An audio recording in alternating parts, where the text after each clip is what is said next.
इंदौर ग्रामीण के थाना किशनगंज क्षेत्र में नेशनल हाईवे पर हुई हाई प्रोफाइल लूट की वारदात का पुलिस ने खुलासा कर दिया है। इस मामले में पुलिस ने 2 शातिर आरोपियों को गिरफ्तार किया है, जिनके कब्जे से लाखों रुपए का माल बरामद हुआ है। क्या था पूरा मामला? 30 मार्च 2026 की रात फरियादी रोहन पाटीदार अपने दोस्तों के साथ फॉर्च्यूनर कार से इंदौर आया था।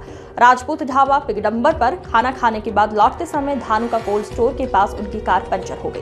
तभी बिना नंबर की सफेद स्विफ्ट डिजायर में आए बदमाशों ने लोहे की रॉड दिखाकर लगभग 200 ग्राम सोने की चैन लूट ली और फरार हो गए। एसआईटी टीम ने ऐसे पकड़े आरोपी। घटना की गंभीरता को देखते हुए पुलिस अधीक्षक ग्रामीण के निर्देशन में एसआईटी गठित की गई। सीसीटीवी फुटेज और तकनीकी डाटा खंगाला गया, मुखबिर तंत्र सक्रिय किया गया। आरोपियों की लोकेशन ट्रेस कर अजमेर राजस्थान से दबोचा गया। गिरफ्तार आरोपी रितेश राठौर इंदौर, 16 गंभीर अपराध दर्ज। प्रभु सिंह भाटी राजस्थान इंदौर, 10 वाहन चोरी के केस दर्ज।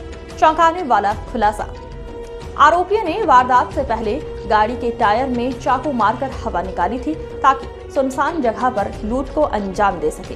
बरामदगी कुल 31,68,000 रुपए, बिना नंबर की स्विफ्ट डिजायर कार, हथियार चाकू, लोहे की रॉड, 100 ग्राम सोने की चैन के टुकड़े, 14,80,000 नकदी, 5,76,000, 5 मोबाइल फोन। इन पुलिस अधिकारियों की रही अहम भूमिका। थाना प्रभारी अमित कुमार, किशनगंज सहित कई थाना प्रभारियों और टीम ने मिलकर इस बड़ी वारदात का खुलासा किया। पुलिस की सतर्कता से टली बड़ी वारदातों की आशंका। हाईवे पर सुरक्षा को लेकर बढ़ी सख्ती। क्या हुआ था आपके साथ और क्या कैसे देख रहे हैं आप वो? मेरा नाम है रोहन विजय कुमार पाटीदार। मैं हूँ गुजरात का रहवासी। मैं इधर आया था इंदौर घूमने और मेरी चेन स्नैच हो गई थी। उसमें मेरे को किशनगंज पुलिस स्टेशन में से इतना अच्छा सपोर्ट मिला है कि उनने दिन रात मेहनत करके मेरी चेन 3 दिन में ढूंढ के दी है। और वो पुलिस वालों को मैं यानी वो जो जितने भी सर थे, जितनी भी टीम थी, उन सर ने इतनी मेहनत की है। जो सर मेन सर थे, उन सर ने भी इतनी यानी लीड दी, उनको सब पता चला, यानी उनने उतनी मेहनत करते गए। तो उन सबके लिए मैं बहुत बहुत दिल से धन्यवाद हूँ किशनगंज पुलिस स्टेशन में से। यानी एकदम ताहे दिल से मैं चाहता हूँ कि एकदम बहुत ही ज़्यादा धन्यवाद हूँ कि मैं जितने शब्द बोलूँ उतने कम है उनके लिए। कितने का मशरूका था आपके पास? चेन कितने की थी आप? वो मेरी चेन थी 150 ग्राम की चेन थी। तो 150 ग्राम की चेन थी वो अराउंड। अभी तो मैंने इसका प्राइस अभी नहीं निकाला है क्योंकि मैंने उसका 3 इयर्स या 4 इयर्स पहले खरीदा हुआ था। कैसे क्या घटना हुई थी? घटना ऐसे हुई थी कि हम लोग खाना खा के निकले थे वहाँ से और हमारे आगे एक आइस कोल्ड स्टोरेज था। वहाँ पर हमारी गाड़ी रोक ली थी। तो वहाँ से हम जैसे ही रोकी और यानी मेरा टायर पहले कट कर दिया था और हम लोग उसके जैसे हम लोग उतरे गाड़ी से और पीछे से ऐसे गाड़ी आ गई एक और वहाँ से हमारी सब घटना हुई। और उस चीज़ में हम लोग को बात बोला गया कि तुम्हारी चेन वेन दे दो, ऐसा वैसा डायरेक्ट। और चेन में लेके डायरेक्ट हमने रोकने की कोशिश करी पर वो नहीं रुके और फिर हम डायरेक्ट किशनगंज पुलिस स्टेशन गए। वहाँ FIR दर्ज कराई हमने और उन्हें 3 दिन में हमको बहुत ही अच्छा रिजल्ट ढूंढ के दिया। हमारी चेन मिल गई। उन्हें इतनी अच्छी दिन रात मेहनत करके हमारी चेन ढूंढ दी 3 दिन में। आपका नाम? रोहन विजय कुमार पाटीदार। ये 30 तारीख को किशनगंज में स्थित एक ढाबा है, उसके लगभग 1 से 2 किलोमीटर आगे जाके एक फॉर्च्यूनर में से एक लड़के का जो है गले से चेन खींच के और उसको डरा के जो है लूट का अंजाम दिया गया था। और इसमें तत्परता से हमने लूट का FIR दर्ज की और हमारी इन्वेस्टिगेशन शुरू हो गई थी। CCTV कैमरास फुटेजेस से पता चला इसमें 2 संदिग्ध आ रहे थे सामने और उनको जब हमने हमारा आइडेंटिफाई भी हो गया था हमारे मुखबिर और ग्राउंड स्टाफ से।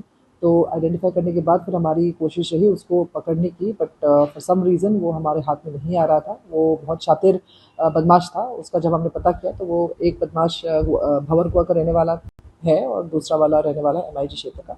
तो दोनों के ऊपर काफ़ी सारे FIRs भी थे, पूर्व में घटित लूट, हत्या का प्रयास और चोरी, इस तरीके के मामलों में।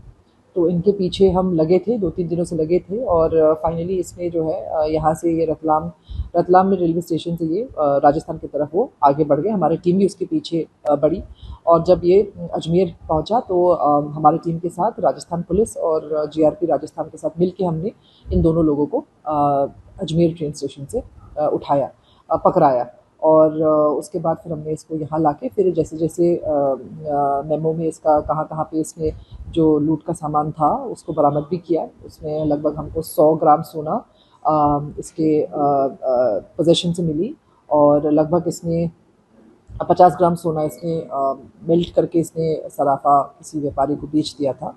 उसमें भी हम जांच कर रहे हैं अभी, किसको बेचा था, बिल के बिना क्या है, वो सब चीज़ें अभी आगे जांच में होगी। लगभग अबाउट 5-6 लाख समथिंग जब इसको मिला तो उसमें उसके से हमको 5,70,000 करीब कैश बरामद हुए और बाकी इसके कहने के मुताबिक इन लोगों ने उसको खर्च कर दिया था। तो इस तरीके से कुल मिला के हमारी जब्ती राशि लगभग अबाउट 31 लाख की हमने जब्त कर दी है इसमें। युवक इतना गोल्ड कहाँ पर लेकर गया था और काय के लिए लिया? जो यूथ हमारा जो इसमें आवेदकगण था, ये बेसिकली एक मॉडल है बाय प्रोफेशन और यहाँ पे ये मॉडलिंग शूट करने के लिए आया था और उस रात को ये अपने दोस्तों के साथ जो है खाना खाने के लिए ढाबा में निकला था और उसका ये जब हमने पूछताछ की तो उसका ये मतलब लगभग मान लीजिए एक ऑब्सेशन है विद गोल्ड। तो वो इतना ही गोल्ड पहन के हमेशा अपने शूट में जाता भी है और जो है मतलब वो उतना गोल्ड पहनने का वो आदी है, he is used to wearing such ढाबे पे क्या प्लानिंग बनाई गई थी और कैसे? ढाबे पे जब हमने पूछताछ की तो ढाबे में आरोपी गणों का ये तो हमारे इन्वेस्टिगेशन में आ गया था कि ये इन लोगों ने जो आरोपी गण हैं इन लोगों ने अपने फॉर्च्यूनर को ट्रेल किया है। जब इन्होंने देखा कि इसके पास लड़का के पास जो है सोना वोना है और अच्छा खासा गाड़ी में जा रहा है तो इन लोगों ने उसको फॉलो किया। फॉलो करके हुए ढाबे में पहुंचा। ढाबे में पहुंचने के बाद जब इन लोगों ने गाड़ी पार्किंग में लगा दी थी तो गाड़ी का टायर उसने काट के जो है काट लिया था। इस वजह से वो गाड़ी थोड़ी ही देर आगे जाके पंक्चर हो गया उसका और फिर उसके बाद उसने घटना को अंजाम दिया।